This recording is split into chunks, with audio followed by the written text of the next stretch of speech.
Welcome to Smart Sustainability. Canada has taught us many lessons. Ukraine is following suit. The German chancellor spoke today in his address to the German nation that we are entering a new age as the European order has changed significantly with Putin's attack into the sovereign state of Ukraine. The biggest awakening, though, is hopefully happening to all of us. If these crises show us anything, it's that we're being called to start learning to think for ourselves, independent of external authorities, media, and other voices that try to manipulate us one way or the other. As long as you don't think for yourself, you will always be manipulable. And we always see the same playbook unfold. That's what we commonly call history repeats itself. As Game of Thrones so astutely put it, I don't know if you watched it or not, but it talks about break the wheels, or breaking the wheels is at the center of these times. Well, the wheel starts breaking once we start learning to think and discern. When we take our own mental space and claim authority over our own thinking, trusting your own judgment. Now, how do we do this? A starting point is to broaden your mind and information and get out of your comfort zone. Challenge your own thinking, even if it sometimes scares you. So before you get to a conclusion, you need to consider all points. That's more than one narrative, more than one story, and certainly more than one way of portraying things. With all the developments, a potential nuclear war looming, devastating possible economic impact and consequences, fear and anxiety are ever present. So how do you get more information? Put yourself out there. What's the role of the media when we do speak up? And when are we silent? And what do you listen to? Ethics over fear, with a view on Canada, citizen journalism, and the Ukraine, our topic tonight. Good evening. Thanks for joining us. Canada has shocked many of us in how rapidly it had progressed from a textbook democracy, or most of us thought of it like that, to a glimpse of a totalitarian regime. Democracy is vulnerable when people don't have an inner compass when freedom is endangered. Now, those that have lived in oppressive regimes are a bit more vigilant. They recognize patterns, because the pattern of the path to tyranny always has a blueprint. Circumstances differ, though, but the dynamic is the same. We've lived in peace for so long that most of us have never really experienced a totalitarian regime, well, here in the West, and how fast it is possible to get there. And while mainstream media didn't report much on what was happening in Canada, social media and citizen journalists were very active. So we got someone join us tonight who is a citizen journalist. He camped for about 2 months literally under Trudeau's office in 2020, and observed what had happened very closely during the past 2 years. He left the digital marketing arena to focus on ethics over fear. Wayne Peterson, independent journalist with What's Up Canada and co-founder of the Ethics Over Fear Task Group in 2021. He's joining us from Canada live. Wayne, so great to have you on. Let's see if we can put you back out there. Hi, Nicolette. It's wonderful to have you on, and I know we've chatted a little bit during the week with all the changes and happenings that were going on that really kind of put everyone to a different level and sort of really waking up fast, seeing what was happening, then trying to make sense of it, and then putting it all in perspective. And I think this is where many of us get lost. So let's talk a little bit about you first, though, before we go in there. You say you've co-founded Ethics Over Fear. Why? You know, I'd become really active in paying attention, literally just active in paying attention to what was going on, both around me in Canada and internationally. And I was seeing so many discrepancies, and what I was seeing in the real world was not lining up to what we were being told. And to me, this just didn't sit right, and I didn't want to be knee-jerk about anything. So I went to Europe, and I spent 6 months over there checking things out and seeing for myself, because I was just having a hard time believing what was being spoon-fed to me. And it just became ever so more evident. The more I looked, the more unethical behavior I was seeing, not just in Canada in journalism, but in politics, in its connections to journalism in Canada. And I saw some dangerous patterns of history repeating, as you said, and it was really alarming to me. And that kind of really changed my perspective about what I could do, and just became my purpose to try and find better ways of approaching situations. This labeling and abuse and singular tolerances of discussion, that's not going to help anybody. And this is really what started to degrade the Canadians' ability to deal with situations that were happening at home. So that was primarily my focus But when I got I a started question that. for you. So when you said you went for 6 months to Europe, for example, to check things out. Now, most of us, when we travel, this is not necessarily when we see that things are, there's a discrepancy of, you know, what you hear from the one end to what you hear or what you see. I mean, sometimes you do, but on that level, like political and so on. So can you mention some of these things that you thought, where you thought these were discrepancies for you?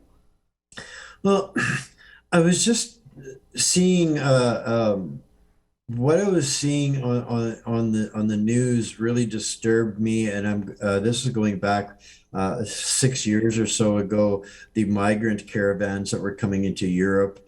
I knew people that were being affected by these caravans directly.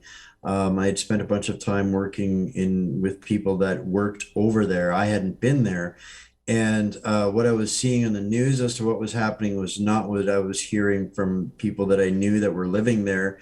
And I just wanted to see for myself. It was really just that simple. I wanted to see for myself.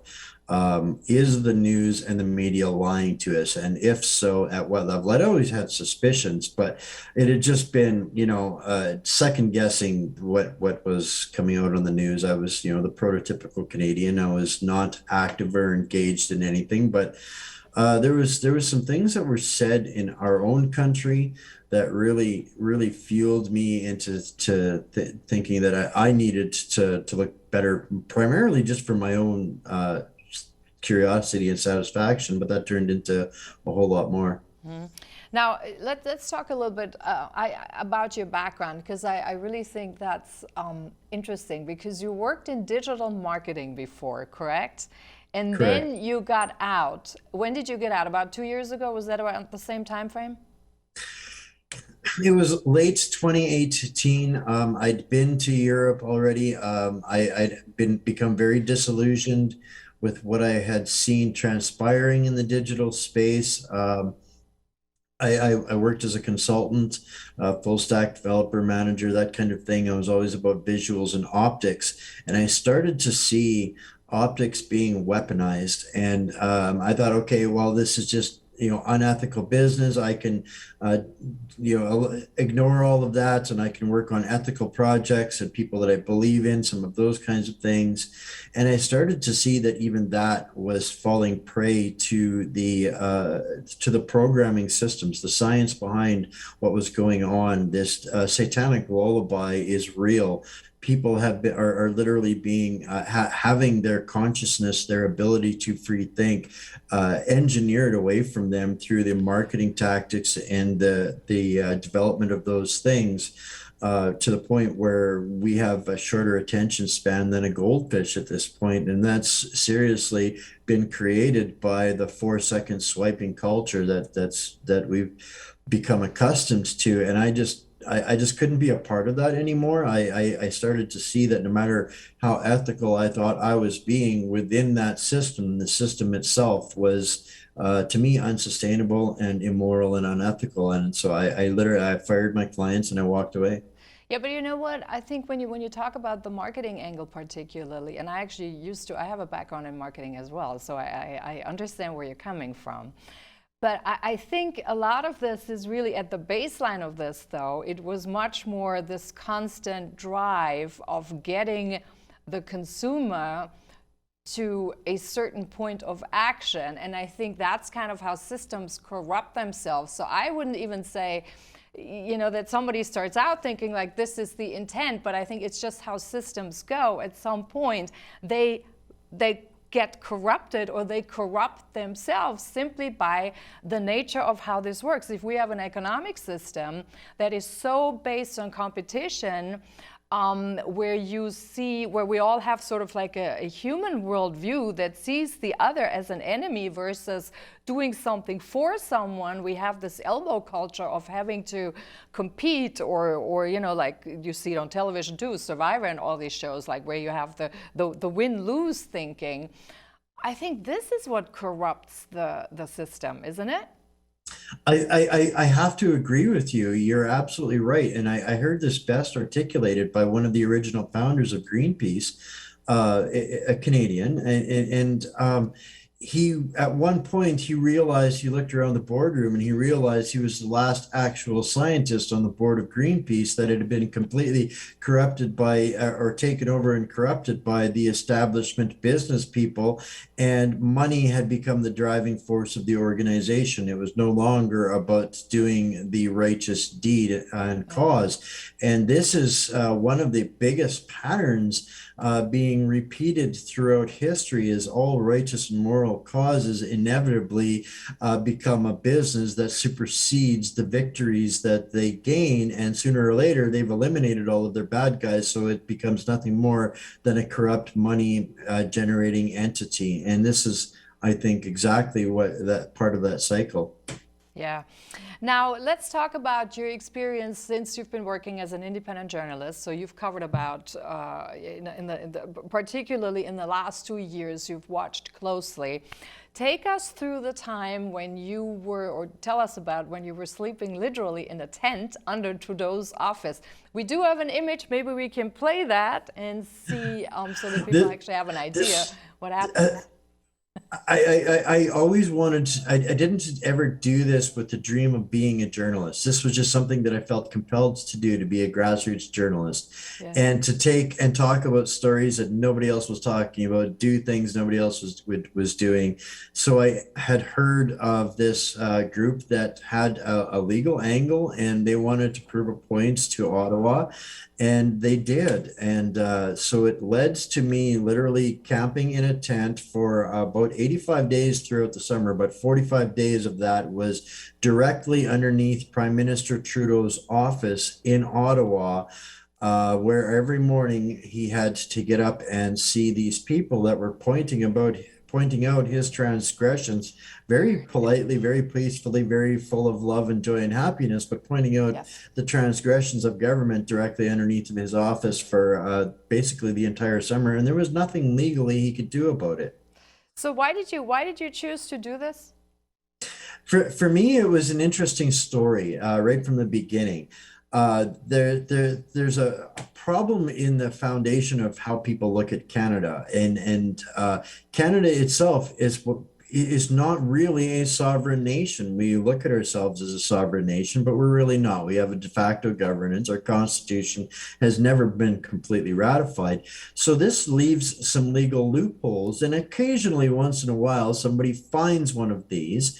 And it came down to a subject called allodial title, where the government didn't actually own the property that these people were demonstrating on. So there was nothing legally and lawfully they could do to remove these peaceful demonstrators. So they had gone through literally the city police, the Ontario police, the parliamentary police, exercising all of their abilities to try and remove these demonstrators, because they weren't giving them violence or negativity or any of these any of these horrible things, but it was counter government narrative.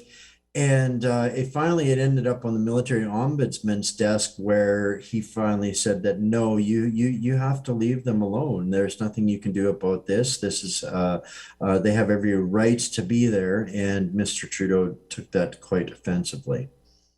So when you compare 2 years ago to what we just have seen in Canada now, how do you react to the difference of this?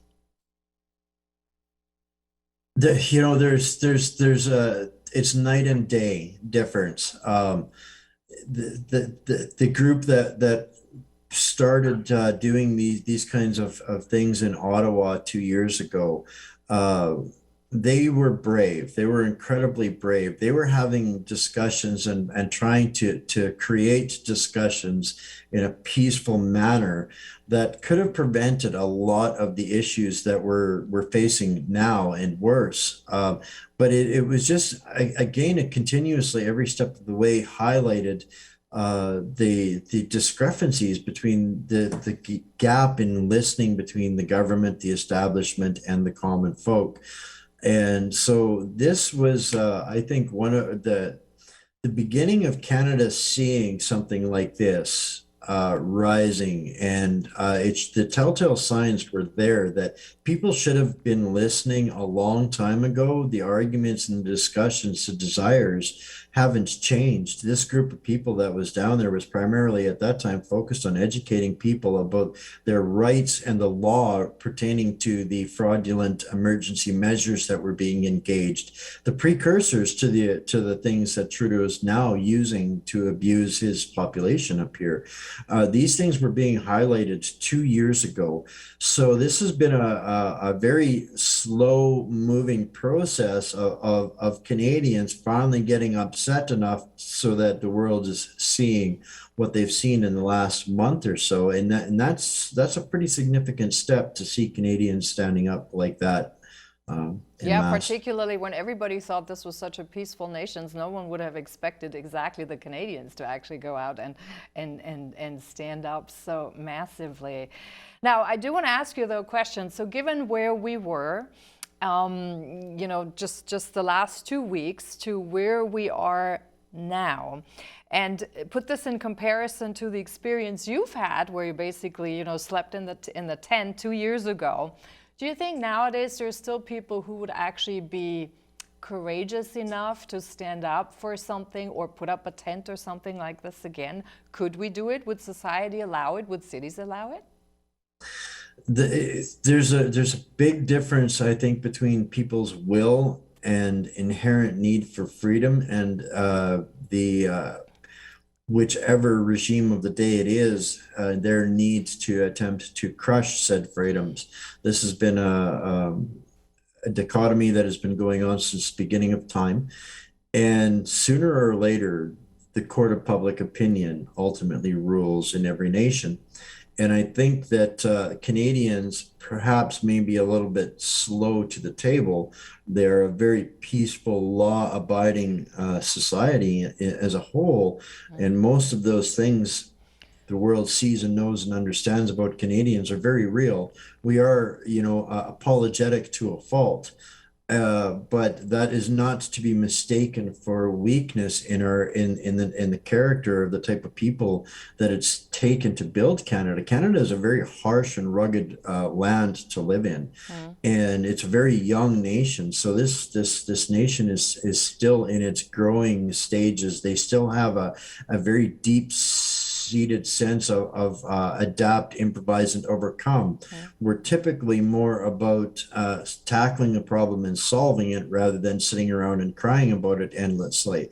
But at some point, this has pushed the Canadian people to the point where enough is enough. And they've gone too far with a lot of their measures. And this may seem to have quietened or settled down a little bit, but this is, I don't think, is the end of this sense of disgruntlement or displeasure with the current situation of governance in Canada.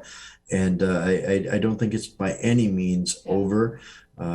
Canadians understand what freedom is. The difference is as a nation, we've never had to fight for our own before. So there's a huge learning curve that's coming with that. But I think that's true for all of us, particularly in the West, because as I said, in my intro also, we've been living in peace for so long. None of us really knows what it's like not to have freedom, or very few of us know what it's like not to have that freedom. We never had that challenged. We've seen it in other nations, some of us more so than others. People who have lived in oppressive regimes, I think they're much more vigilant and more nervous, and they catch on these patterns much earlier than the rest of us does. But I think this is a learning curve for everyone to actually understand what is democracy in the first place, what are our rights, and why do we need to stand up for it? Give us an overview right now, though, in Canada this week, as of today, February 27. How is the atmosphere? Apprehension right now. The general population, we've become very in tune to the ebbs and tides of the shenanigans here in Canada. And we've become very aware of when they say look left, you ought to be looking right, per se, you know, and so people are very, very apprehensive and cautious. Things like the bank runs are not stopping, even with the removal of these emergency orders. The confidence in the Canadian structure to govern itself is disappearing, not just in Canada, but internationally. The confidence in Canada is disappearing. People are seeing our government flounder, not even being able to or willing to sit down and deal with a confrontation, a peaceful discussion in our nation's capital, but now wants to hurl us into a full-fledged world war with the nation that is our northern neighbor. All of this is just escalating far too quickly for the comfort of Canadians, and right now it's a real tension and tinderbox. I think people are wanting somebody to really hit the brakes really hard. Yeah, and I actually think that is really hard to recover from. When you look at how far Trudeau went, he literally gave us, for all those people, you viewers at home also, if you've never really seen what a totalitarian regime looks like, you just got a glimpse in Canada in seeing how fast this would go and how far this would go. Not just, hitting down on the protesters, but the police brutality. But then freezing the accounts of family of account holders. So this is really, to me, as a native German, this is fascism. It's right there. You know, the government's actions in this have not wavered or slowed down. They are still holding people political prisoner over this event, charged with nothing more than nuisance. Yeah. We have a pastor in jail. I believe he's starting a hunger strike because he's been repeatedly arrested and harassed, fined dozens and dozens of charges, $500,000 in fines. And this last time they arrested him at his home because he was going to go and speak at a demonstration. The crime of thinking of doing something in objection to the government is now justification for our government to jail you arbitrarily, indefinitely, and impose whatever sanctions they wish upon you. Yeah. And they seem to have the blessing of of law enforcement to do these kinds of things. That's a dangerous situation. Yeah, it's a very slippery slope, because when you start basically arresting people based on contemplating of what they might say or if they might speak up, then we have no more democracy. And people really need to understand that. The slightest indication of political disobedience is now justification for punishment, not just a question, but for punishment.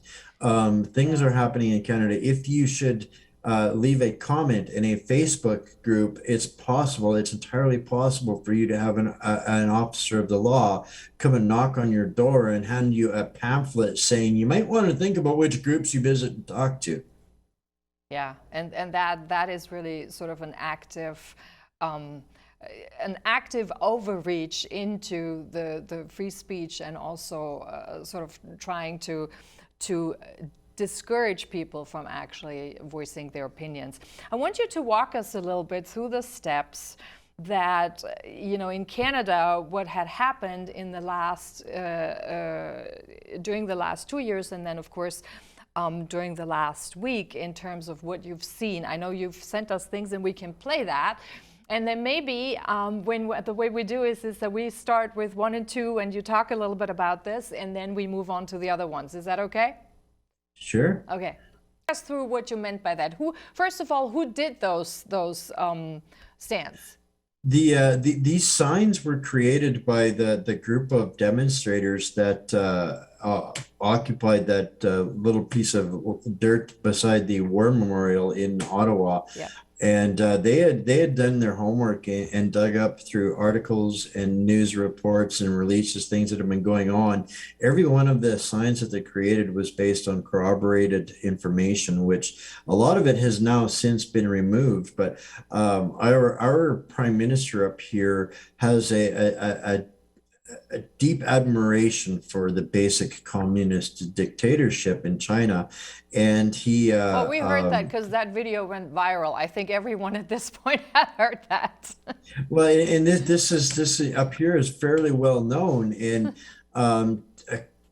probably one of the most significant instances that Americans may be aware of was the death of Honey and Barry Sherman, where they were basically, they held the patents for hydroxychloroquine in Canada, the generic version, and a couple of days before their murder-suicide, they had attended a really high-priced banquet of Chinese nationalist investors and decided that they weren't really going to do business with them. But this is kind of typical backroom stuff for our prime minister here in Canada, and because of some of these things, he's actually been brought up on ethics charges. But in Canada, a politician found guilty of an ethics charge gets, I believe, a $500 fine, and that's it. There's no further.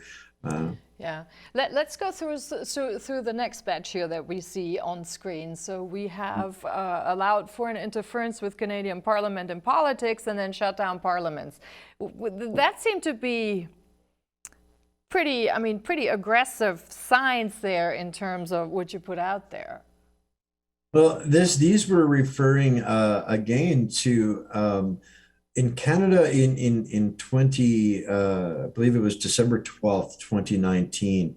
Canada was signed into a series of agreements with the United Nations without any Canadian being told at all, without having any awareness at all. Canadians had no idea what these people were signing us into as a nation. And this was kind of some of the things that progressed and led to exactly where we're at here right now, because all of these. Give us an example for signing us into. What do you mean by that? These non-binding agreements, non-binding contracts with the United Nations and the World Economic Forum. A lot of them come with very pretty sounding bows and labels, but when you start to look at what is required to uphold your obligation as a nation to these policies, you can start to see really quickly, once you start to get a few layers into this, that this is probably not in the best interest of preserving your nation's culture and identity in what they're proposing. And now these are agreements that have been pushed upon many nations. Hundreds of nations have signed these things that have themselves been called non-binding agreements, but then each nation, that in order to uphold their contractual obligations to But if it's a non-binding agreement, why is there a contractual obligation? There can't be if it's not binding. By definition, it's not. If it's not binding, it's not a non-binding agreement. But so here we've got a group of unelected dignitaries in a faraway land telling Canada, you should do this, but it's a not binding agreement. But Canada comes in and says, okay, we'll do that, and we will make this a binding agreement, and the Canadian will go to jail if he doesn't comply to the wishes of the foreign entity. But where does it say that? They create binding agreements under this premise of non-binding agreements. And these are the steps by which they are literally manufacturing the destabilization of the nations that have signed on to these contracts and agreements. We hear a lot of these things, and depending on sort of who you listen to, I know there's a lot of stuff out there that talks about that. But to make this sort of real, where can people see these things, if they exist? This stuff is very front and center. They are very open and clear about it. You can find all of these documents and agreements on the United Nations websites. And you can also find the corresponding agreement copyright labeling on almost every municipality in North America, not just in Canada, in North America.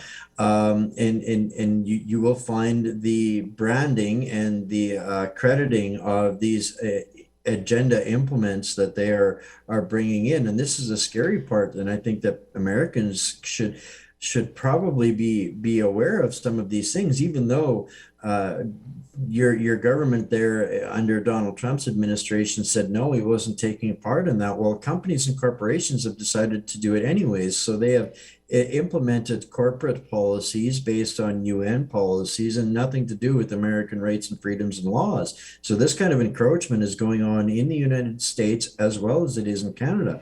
And we are seeing now the partnering between these agencies that are in Canada are far more open and advanced in what they will accept and will not accept, actually influencing businesses in the States based on their social credit score, literally by approving or disapproving who you can do business with because of who you're friends with. So this influence is already coming to you guys through Canada. I want to get back to this because I think a lot of this also has to do with though what's common sense and for the greater good. I mean, some of these things are just common sense in terms of what corporations should be doing or not be doing.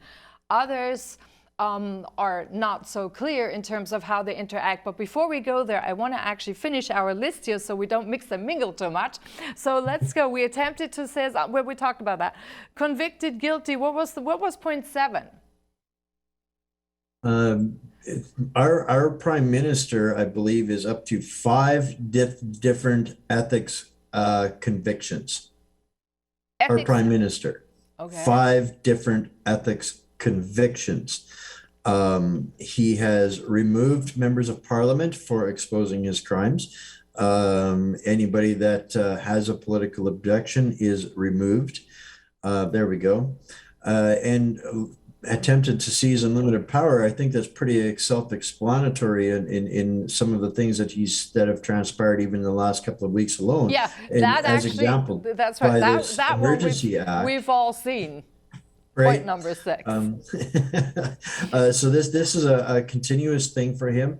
One of their favorite tactics is while you're not looking, they keep you distracted with something else. They write a new law and a bill, and they have given themselves the ability through almost every means to seize the assets of Canadians at their whimsy, are almost utterly arbitrarily. Right.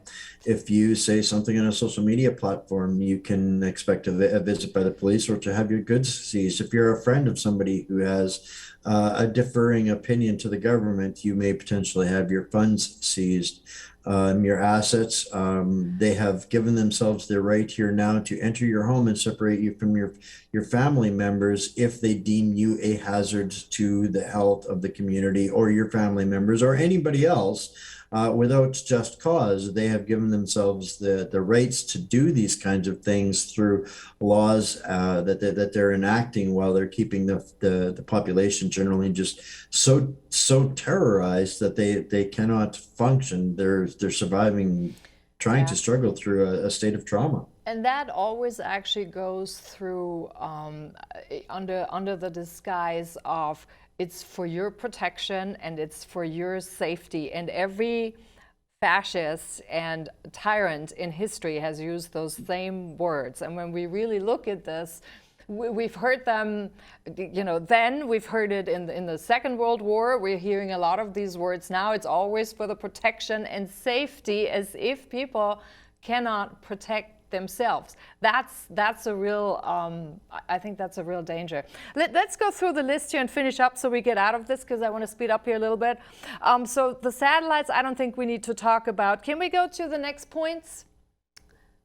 So we have seized unlimited spending power, forcing generations. That actually is a point that I think we need to talk a little bit about it, because I think it's, but this brings back this whole concept of economic concept, but then also,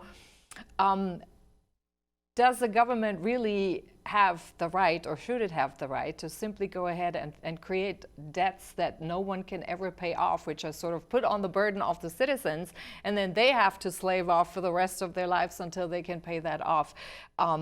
That's an issue. But these are all common points, though. Debt bondage, that's also tied to the economic system and the fiat money system. So we have that. Next ones.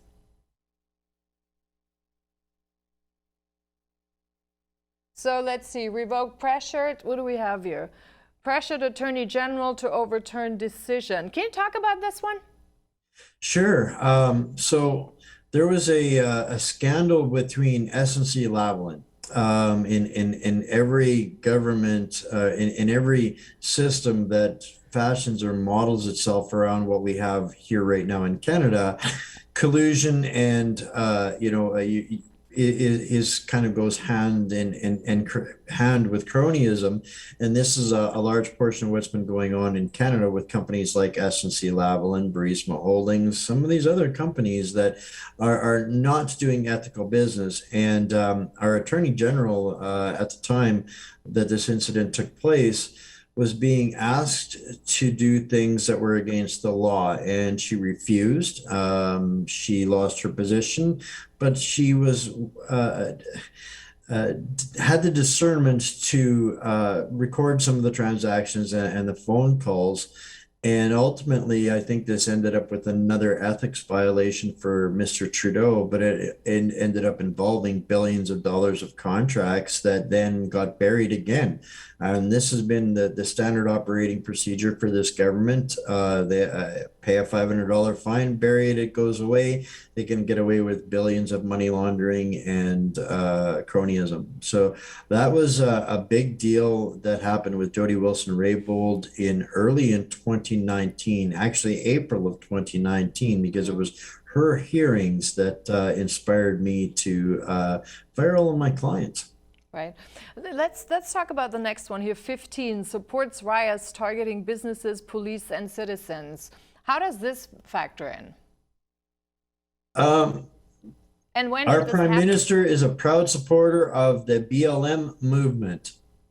I don't know how else I can say that.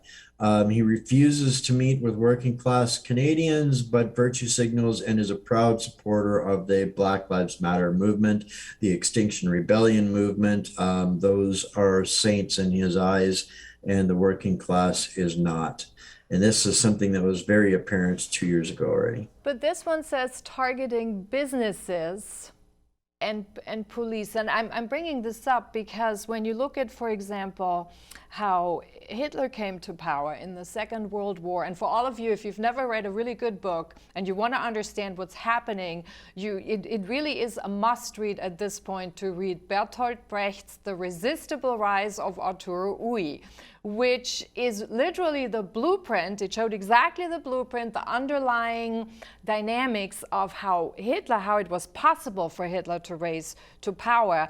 But it's not only written for the Second World War, it really shows the dynamic, the blackmailing, the fear, the mass psychosis, how people turn on each other.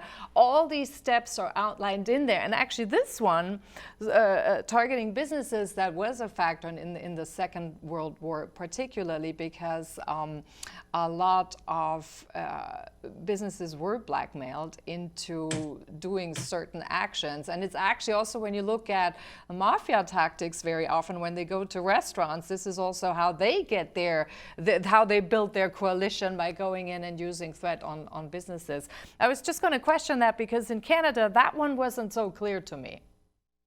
This has been ongoing for an extended period of time, and the policing in Canada has very much just become an enforcement agency of Trudeau's dictates.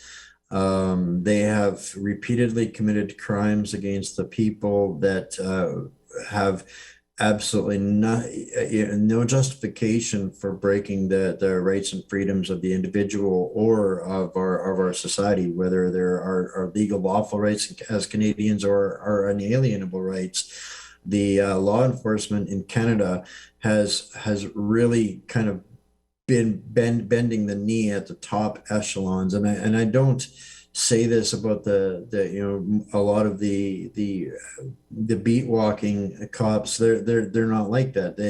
They are not a part of that system, but they're being forced into doing things that they ordinarily would never do if the system was not corrupted from the top down. And they will punish anybody, not just they won't just keep the peace. They will punish anybody that objects to what they're doing. I covered a story last year where they, in my opinion, attempted to murder a guy in Alberta because he would not comply to the mask mandates, and he pushed it. Yeah.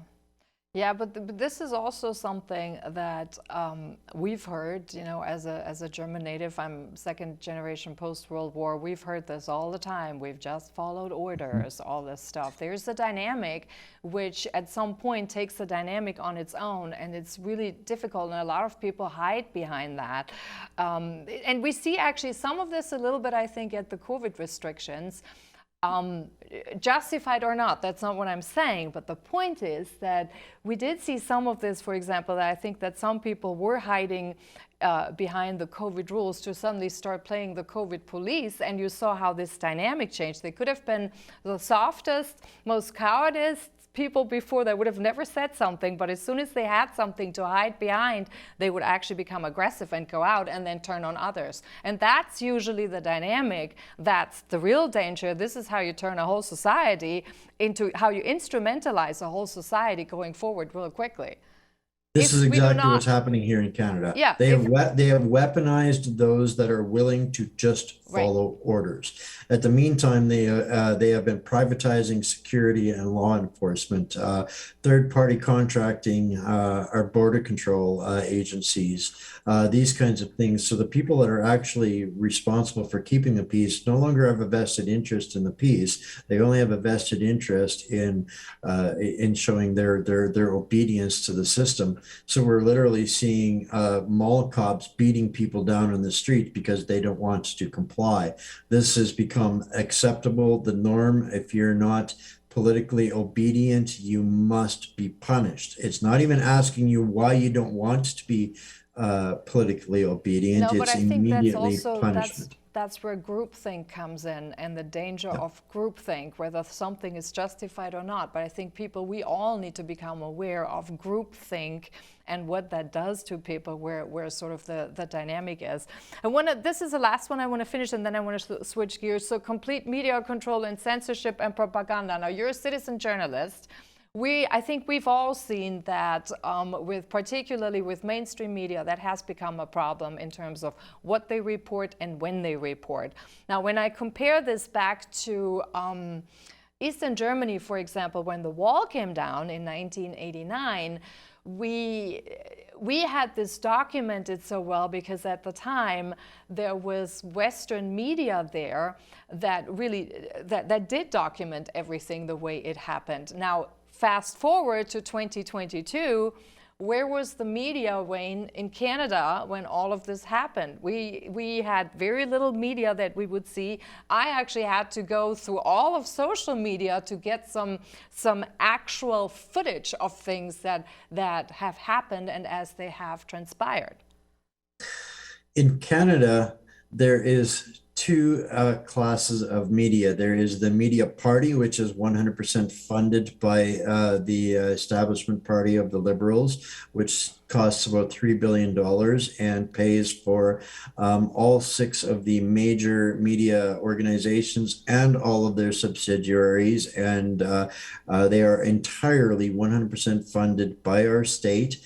For any special events, occurrences, elections, the extra funding is doled out to those guys.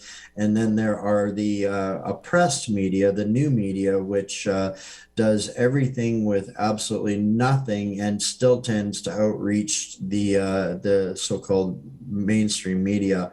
It's an absolute absurdity. They exist primarily to target and manufacture enemies of the state. Anybody with a counter objection or a question is deemed far right, radical, right wing, and the words get worse from there. And all it takes is to ask a question, and that's at the very least that could happen. You may even end up with a lawsuit slapped against you from the government for questioning them as a journalist. That's normal here up here now. Wow. Yeah, I think that definitely shows how the importance of citizen journalism, particularly now, how important it is to actually get footage, to go out there and hear what was going on. So to me, what was really shocking was when I read that journalists had no place to being out at the protest. They were basically locked out, because that's the telltale when you know that that's real bad. The last time I was at an event with Mr. Trudeau in attendance, Yeah. I literally, as a citizen journalist, I literally had two guerrillas tasked to me. They admitted it, that they were tasked to me to do nothing more than to stand in front of me for the entire event, no matter where I went, no matter which direction I moved, to try and capture Trudeau digging a hole to plant a tree. That was not allowed. They literally had $600 worth an hour of security special agents to make sure that I couldn't get a picture or a shot. But when that kind of ties full circle with the PR and the marketing, if you look at, you come out of the PR and the marketing, so do I.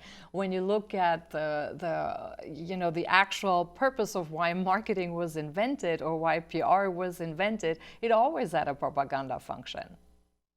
It does. That's what it does. And the counter to that is supposed to be journalism. Yeah, and I think what happened was a little bit because at first it was plain propaganda. It's been used like this. It's called the promotion. You put it out, you spin these things, you control the narrative, and then as we were going on, marketing itself has changed quite a bit. You know, we went from the actual long-term strategic marketing to journey marketing, to doing more of the customer experience as technology came around, and then at the end of this, it kind of then we came to content. They figured out, oh, we need to get more into content marketing because this is the new currency of marketing. And now at this point, everyone is so confused that we're being bombarded with stuff from left, from right, from every direction. And it really comes back to, and that's what I think is really what our call is, to start learning to discern and figure out what's true in the sense of true to you and the facts, of course, and what sort of is kind of on the sideline, and what you do not talk about is equally as bad as these things that you do talk about. I think it's what they've done, and this is maybe a difficult way for people to understand, but really what they've done is they've inverted our value system into not what our actions in the real world, walking, talking, breathing, what we do becomes our value to society, that we fulfill that social contract that's been replaced by the avatar illusion that we project. That is where our social value comes from. That's where our social contract is based on. If your avatar personality, your digital persona, is not up to snuff by their level of social acceptance, you must be canceled. And then the real world implications of that are catastrophic. So we've gotten lost in this. Where does our value system lie? Does the real person mean more to us, or does the digital person mean more to us? And which are we competing within ourselves to try to fulfill? Yeah, it really is astounding, though, and I want to talk a little bit about that in those last few remaining minutes that we have, about the playbook that's been used, because when you really look at this, so when I looked at Canada at the last week, when Trudeau really took those sequences of steps, for example, it really had an incredibly resemblance to February and March in 1933, when you look at the steps. I'm talking of the steps. Do not confuse that with the actual sort of the circumstance of the Third Reich and things like that. We're talking the underlying essences, the steps, the dynamics that took place to get to a certain outcome. And when you actually compare that to what happened in February 1933 and in March 1933, it's uncanny in how those steps really align all the way up to the Emergency Powers Act. Of course, where it deviates is that Trudeau withdrew from that. Well, not by his choice, not by his choosing. The financial implications caught them unprepared, and they have still not let it go. Anybody that they are still looking and investigating and looking to create targets for punishment for anybody that was involved in that.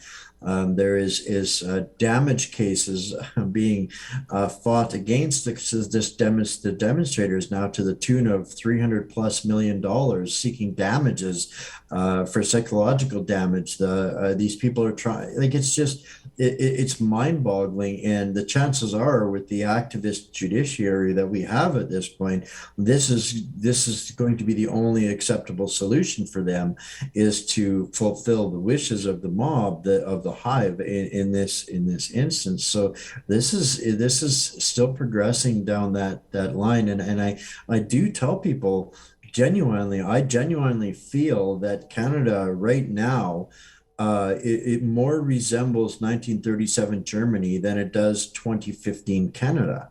And that's not an ignorant statement in where I see the progression of these things. I studied that very closely.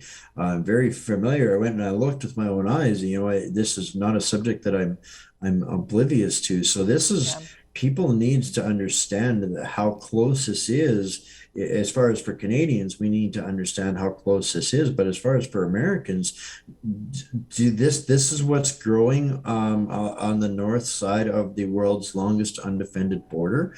This is not something that is never going to impact America. This is going to have an impact on America too. But this is why we try to do this. Here's where I'm hopeful. And when you look at around what's happening, when you look at around overseas in Europe, we have that in Germany, we see it in Austria. When you also looked at in Canada, how people stood up, I do think we learned from history.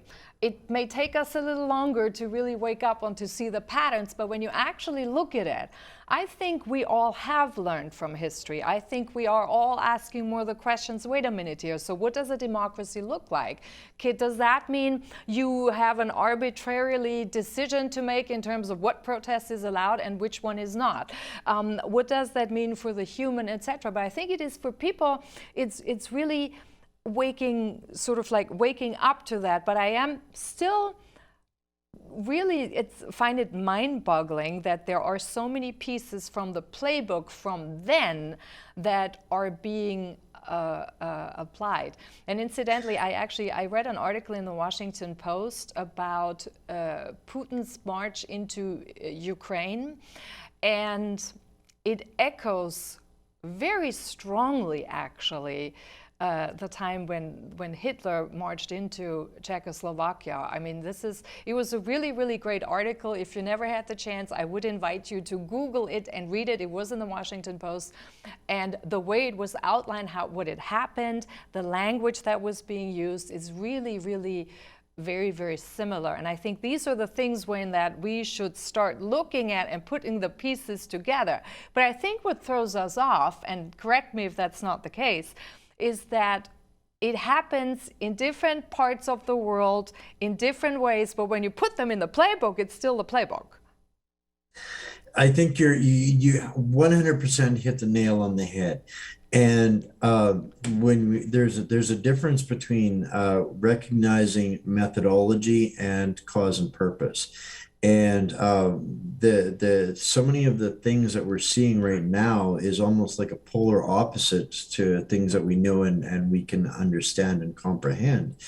And this issue that we're having in understanding this is Humanity as a whole is absolutely having, I believe, one of the biggest renaissance periods in human history.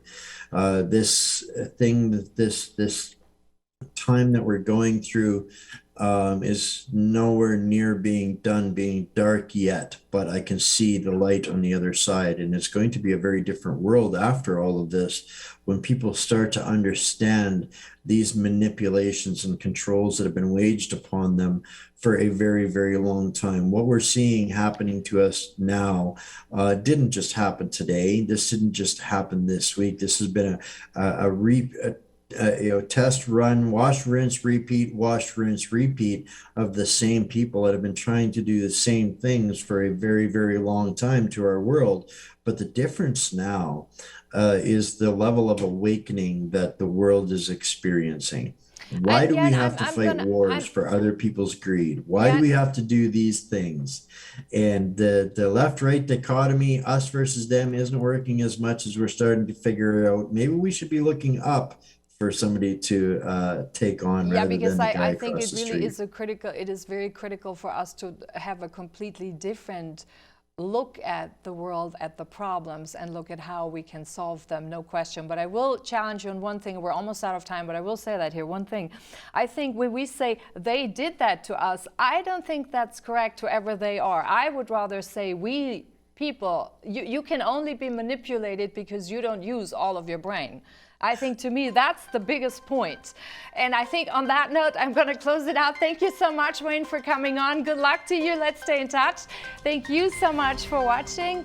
I hope you learned something. I really do want to push you a little bit out of your comfort zone, because I think we all need to get out of our comfort zone and wake up and tune in, reconnect with ourselves and with the world at whole, and find a better way of addressing those problems that we have. Thanks so much. We'll see you next week. Have a good night.